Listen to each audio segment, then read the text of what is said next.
138 divided by 2. Here 2 is a divisor, so you need multiplication table of 2. 2 times 0, 0, 2 times 1, 2. 2 times 2, 4. 2 times 3, 6. 2 times 4, 8. To find out the multiplication table of 2 easily, just add 2 with the previous step. 0 plus 2, 2. 2 plus 2, 4. 4 plus 2, 6. 6 plus 2, 8. 8 plus 2, 10. 10 plus 2, 12. 12 plus 2, 14. This process will continue. 2 goes into 1 how many times? 0 times. 0 times 2, 0. Subtract 1, bring down the next digit.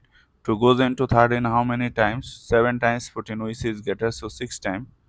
6 times 2, 12. Subtract 1, bring down the next digit.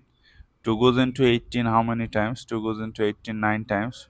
9 times 2, 18. Subtract 0. So our answer is 0, 6, 9. That is 69 is the answer.